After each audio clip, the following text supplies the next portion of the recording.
I'm sure we've all heard by now, Andrew and his brother Tristan Tate were arrested on December 29th. The Matrix has attacked me.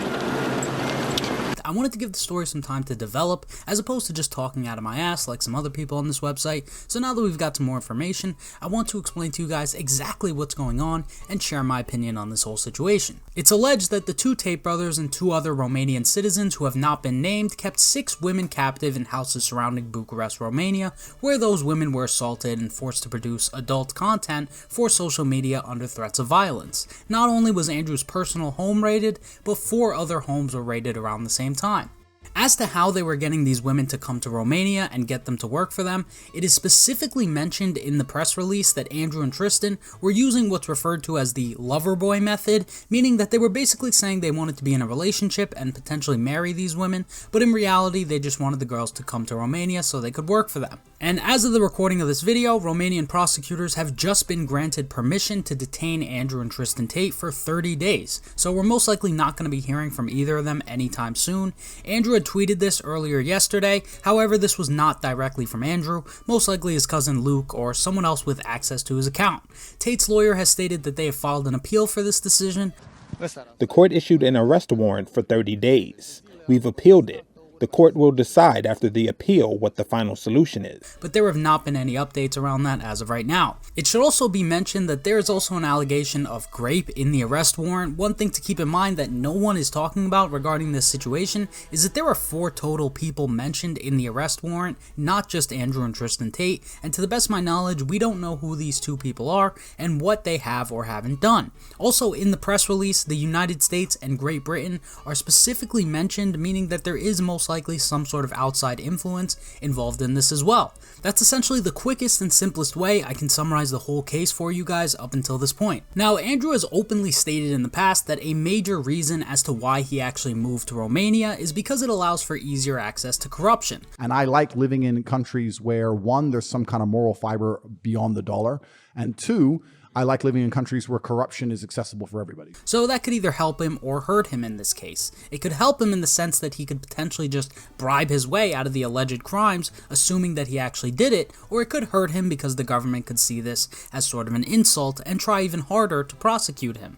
I'm not sure what the laws are surrounding bail in Romania, but I would assume that they're not going to be let out on bail anytime soon, given the fact that Andrew has openly bragged about having more than 5 passports. It's about being above the law, but the easiest way to become above the law is to be under lots of different jurisdictions. If you have 10 different passports, it's much harder to constrain you. And I'm sure Andrew and Tristan have access to a bunch of money to be able to fly to another country if needed. So there's essentially a massive flight risk in letting them out. Now, regarding the arrest, who knows what's going on realistically? Some people on the 29th were saying that he had been arrested for money laundering and other crimes like that, but as more information has come out, it turns out that is completely false, and it has now been confirmed that this is a human trafficking and organized crime investigation. Now, I do want to say, Andrew, just like anyone who's under investigation, should be assumed innocent until proven guilty, unless there's some really solid proof that's verifiable that's also available to the general public. A good example would be Scam Bankman-Fried. Yes, he should have been assumed innocent until proven guilty too, but I think we all know the dude's pretty goddamn guilty. Boy, ain't no way, boy. Boy, ain't no way, boy. Boy, ain't no way, boy. Regarding Andrew and Tristan, obviously these are some pretty heavy allegations, and to the best of my knowledge, nobody aside from the prosecutors have seen the actual proof that's being used against them in this case. I don't know exactly what the laws are in Romania, but I think it's just basic human decency to assume that someone is innocent until proven guilty, regardless of whether you like someone or not. And people nowadays are so quick to jump to conclusions, everyone wants to be first to the story, and sometimes being first to the story is great. Maybe you get some extra clout out of it. But oftentimes the first person to the story is just the worst, and they happen to be spreading the most amount of misinformation, which we will get into later.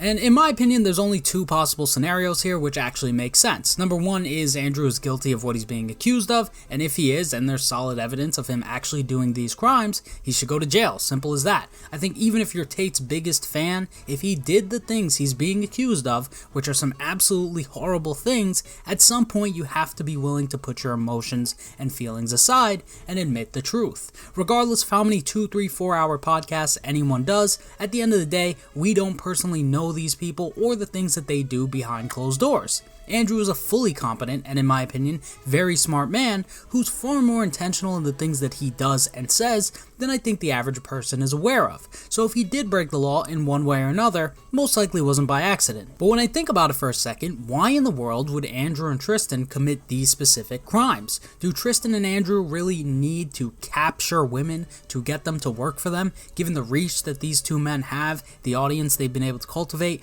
do they need to do that in order to get women to work for them? Not only that, but then for Andrew to go on camera and record himself talking about these things like the cam girl business that he claims he used to operate, knowing that he's done these crimes and also knowing that he's currently being investigated by the Romanian government, that would be pretty stupid. For example, you rarely ever see real mafia guys getting on camera and bragging about how much they love being in the mafia. They're usually pretty low-key about it. So part of it is just not making sense to me. I would assume both Andrew and Tristan make well over $10 million a year through their courses and stuff like that, so I don't personally see a reason as to why they would commit these crimes, but then again, there's a lot of criminals on social media who commit crimes that just don't make sense to me at all. Ding doink, you're my favorite coin. Want you to dink on my face, take a doink on my chest, yeah, yeah. Okay, so this is not clickbait. I went to jail.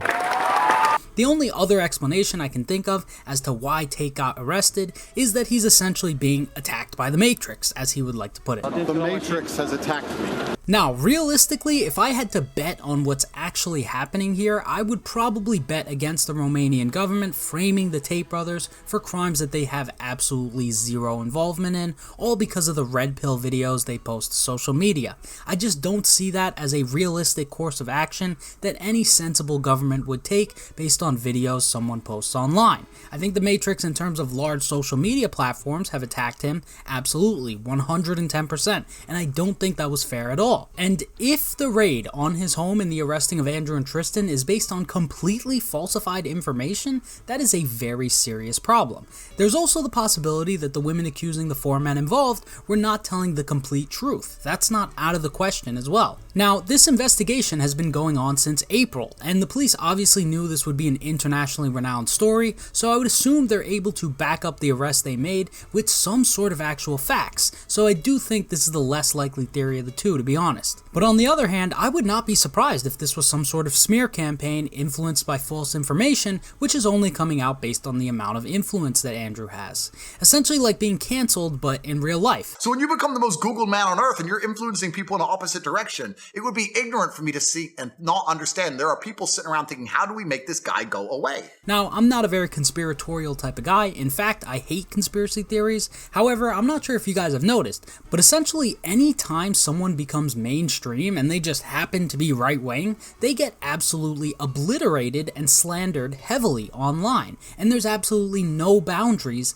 as to what you could say about a celebrity that personally disagrees with the politics of 50% of the United States. Whether that be Elon Musk, Joe Rogan, Ron DeSantis, Alex Jones, Sneeko, Trump, Jordan Peterson, Ted Cruz, Andrew Tate, Kanye West, Fresh and Fit, it doesn't matter who it is, as long as they're on the side that goes against the grain, you are more than welcome to slander that person publicly online. I personally dislike half of those guys, yet I'm still willing to admit that they get treated objectively unfairly online. And I'm only mentioning this because I've seen these people get attacked and attacked and attacked endlessly online, sometimes even contributing to it myself. You need to wake up! But given how easy it is to access what's essentially slander going against these men, I wouldn't be surprised at all if that slander started translating to the real world, because it's bad, and I think it's only going to get worse and worse. For example, if I'm on Reddit and I see a thread about any of those men I just mentioned in any subreddit that's on the popular page, I would be willing to bet money that that thread is there to hurt their reputation in one way or another. It will never be positive. I've been observing this fact for years now, and I'm saying this from a completely objective point of view. That is not fair. And that, in my opinion, does nothing but make it harder to find the actual valid criticisms against those men. This is exactly what I mean. Here's an article written by the Daily Beast which claims that Sneeko is a racist. If you've been watching this channel for a while, you know I do not like this dude, but to claim that he is racist is insane. He's like 4 different races. It's like, you're racist. I love you. And if Tate was unfairly arrested, that is bad, where the words you say on social media are actually transcending now out of social media and into the real world and directly contributing to the fact that you could possibly go to jail based on who likes you and who doesn't like you. That's bad. If there's anything I've noticed in the past 5 years of being an adult growing up in the internet age, it's that everything like this is a slippery slope. When Alex Jones got completely deplatformed in 2018, look at this dog. This dog is a meal. This dog is a literal communist. guess what these social media companies started doing to everyone that they personally deemed to be bad? Deplatforming them. What I can tell you is that Tate has already endured an intentional attack from every single large social media platform all at the same time. He did not break the terms of service of Instagram, Facebook, YouTube, Twitter, Snapchat, Uber, and basically every other big tech company all at the same time. That's just not possible. And if, and that's a big if, Andrew Tate is not actually guilty of anything he's being accused of, and this is essentially nothing but the world's first public real-life cancellation attempt, there is nothing on this planet worse for the future of mankind than this type of behavior, because tyranny works one step at a time, and it happens over an extended period of time. Assuming this is a smear campaign without them ever having any sort of concrete and solid evidence of this crime actually being committed, this is a world-changing event right here. And if he gets off scot-free and the prosecutors don't have an airtight case here, Tate is essentially going to become even more of a martyr than he already was. So realistically, regardless of which direction this situation turns out to go, it's just an absolute nightmare of a situation. Either the haters of Tate like Lasan Abi are massively happy that he goes to prison, or he didn't commit these crimes at all, the tater tots get filled with massive amounts of joy and he becomes 10 times more popular than he already was before, and he's going to end up making well over $100 million off of just this 1 month that he spent in jail. Once again, I think this all being fake and some sort of attack from the alleged Matrix is the less likely scenario of the two. The prosecutors and the judge would have to be so stupid to sign the papers to approve of this raid and to detain him and his brother without having some sort of evidence that's undeniable. Because it's not like they were just detained for a day, they're now also being kept detained for 30 days. But we also have to keep in mind that 4 total people are accused of doing these crimes. So it's also totally possible that the 2 other people did the worser part of the alleged crimes. And lastly, I want to address this whole pizza box narrative that was going around because it's been spreading around the internet like a wildfire and I keep seeing it everywhere, and to be honest, it just pisses me off every time I hear this completely fake narrative, so I'm just going to let Charlie explain it to us. You see, in this video, he made a mistake. He included a pizza box from a Romanian pizza place, which let the authorities know that he was still in the country. So, after realizing that, they tracked him down and arrested him today. That is one of the dumbest things I've ever heard. Tate getting arrested has nothing to do with these pizza boxes. I can assure you that. This pizza box thing is nothing but a myth, and do not try and say nobody believed this. Almost everyone did. Here are the top 4 comments on Ludwig's video. It is not mentioned anywhere on the official Romanian police press release. This was a 9-month-long investigation. It's honestly incredible to me how quickly this misinformation has been spread across the face of the internet thanks to one tweet and into the mouths of these very popular YouTubers like Ludwig, Moist Critical, and Some Ordinary Gamers. I like all those guys, but I genuinely cannot imagine being dumb enough to actually believe that story and then repeat it to hundreds of thousands of people on video. He is still being detained for 30 days on those charges. Was it all thanks to a pizza box that he was arrested though?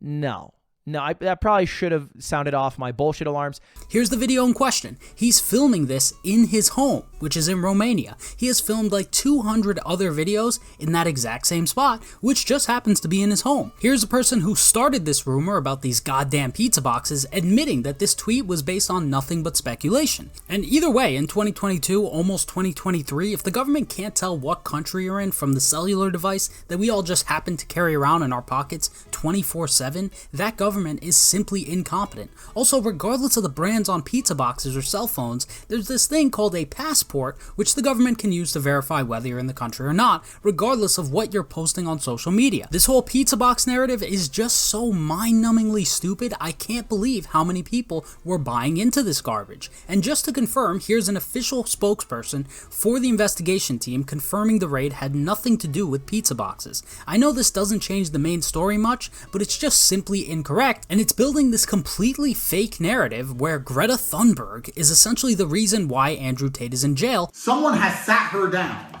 and convinced her to try and convince you to beg your government to tax you into poverty to stop the sun from being hot.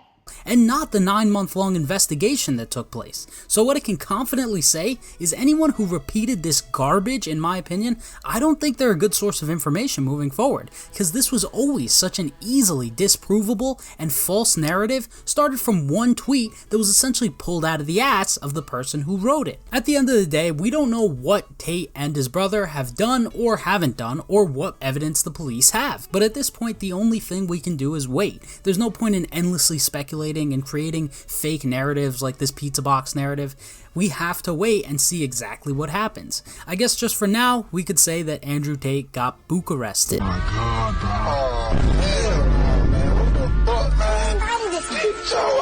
That's just what I think. I'd love to know what you guys think in the comment section down below. If you liked the video, like it. If you disliked it, dislike it. Other than that, I hope you all have a great day.